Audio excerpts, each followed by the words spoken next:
کمال کا منظر دیکھا کہ ایک بندے کو سمندر میں اس کی ہلاکت ہو گئی، سمندر میں وہ ڈوب کے مر گیا، مچھلیوں نے کھایا اس کی باڈی کو، تھوڑی دیر بعد اس کی لاش سمندر کے کنارے پہ آئی، تو پھر جانوروں نے کھایا، اس کے بعد دیکھا کہ پرندے آئے، پرندوں نے بھی اس کی باڈی سے کھایا۔ آپ کے ذہن میں خیال آیا کہ یا اللہ، یہ بندے کو قیامت کے دن تو کیسے اٹھائے گا؟ ایمان تو تھا مگر اس کی باڈی کے اجزاء تو 3 الگ الگ مخلوقات کھا گئی، اور قیامت کے دن یہ واپس کھڑا ہونا ہے اس نے۔ تو سبحان اللہ، آپ نے اللہ سے کہا وَإِذْ قَالَ إِبْرَاهِيمُ، پھر یہ دیکھیں حضرت ابراہیم کا یہ واقعہ بھی قرآن میں موجود، 3 پارے میں سورہ بقرہ۔ آپ کہتے ہیں وَإِذْ قَالَ إِبْرَاهِيمُ رَبِّ أَرِنِي كَيْفَ تُحْيِي الْمَوْتَى، اے اللہ، حضرت ابراہیم نے عرض کی کہ اے میرے رب مجھے دکھا دے تو مردے کیسے زندہ کرے گا؟ ارشاد ہوتا ہے قَالَ أَوَلَمْ تُؤْمِنْ، اے ابراہیم تو ایمان نہیں لایا، تجھے یقین نہیں؟ قَالَ بَلَىٰ وَلَكِنْ لِيَطْمَئِنَّ قَلْبِي، اے اللہ ایمان لایا ہوں، مجھے یقین ہے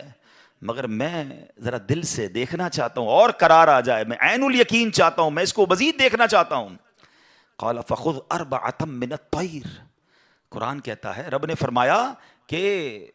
اچھا 4 پرندے لے، فرمایا اس کو اپنے ساتھ ہلا لے، اپنے ساتھ مانوس کر لے، پھر ان کا ایک ایک ٹکڑا پہاڑ پر رکھ دے، منہن جزءا ثم ادعوہن یاتینک سعیا،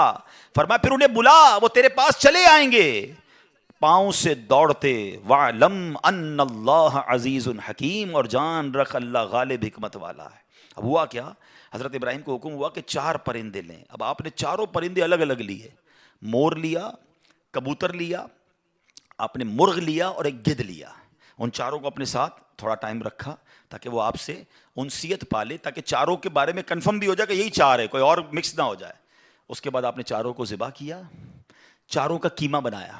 اور چاروں کا قیمہ مکس کر دیا، چاروں کا الگ الگ نہیں، چاروں کا ٹوٹل مکس کر دیا، اور اس کے چھوٹے چھوٹے پیس سمجھ لیں 4 پہاڑ پر رکھ دیے، الگ الگ پہاڑوں پر، اور چاروں کی جو چہرے تھے یعنی ان کی کھوپڑیاں تھیں وہ اپنے پاس رکھی، اس کا قیمہ نہیں بنایا،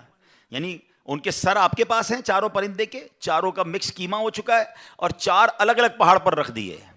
قرآن نے کیا کہا تو انہیں پکارو، اب یہ بھی ذرا میں آگے آ کے بتاؤں گا اس ایک خوبصورت آیت کے اس جز سے کیا سیکھنے کو مل رہا ہے۔ قرآن نے کیا کہا کہ انہیں پکارو، تو آپ نے کہا یا ایھا الدیک، اے مرغ، یا ایتھا الحمامہ، اے کبوتر، یا ایھا النسر، اے گدھ، یا ایھا الطاؤس، اے مور۔ آپ کی پکار پر وہ چاروں پرندے جو ہیں ان کا قیمہ اب آسمان پر اڑنا شروع ہوا ہے۔ فکشن، گرافکس، آج کل اینیمیشن کا دور ہے، کمپیوٹر پر جناب لوگ بہت ساری چیزیں بنا لیتے ہیں۔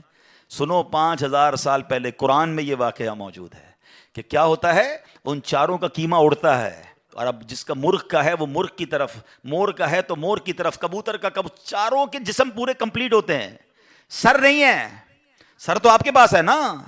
وہ چاروں پرندے بغیر سر کے دوڑتے ہوئے آپ کے پاس آتے ہیں، زندہ ہو جاتے ہیں مگر سر نہیں ہے، قریب آتے ہیں تو حضرت ابراہیم نے ان کا سر جو ہے وہ واپس ان کے پاس لگا دیا، سب سر بھی ان کا لگ گیا، آ کر دانہ چگنے لگ گئے۔ حضرت ابراہیم نے اپنی آنکھوں سے مردوں کو زندہ ہونے کا واقعہ دیکھا اور آپ کے دل کو اطمینان اور قرار آیا، یہ میرا رب یہ ہے۔ کیسے کہتے ہیں کسی کو شیر کھا جائے، کسی کو مچھلی کھا جائے، کسی کی سمندر میں موت آ جائے، معاذ اللہ کسی کے پرخچے اڑ جائیں، کوئی آگ میں راکھ ہو جائے،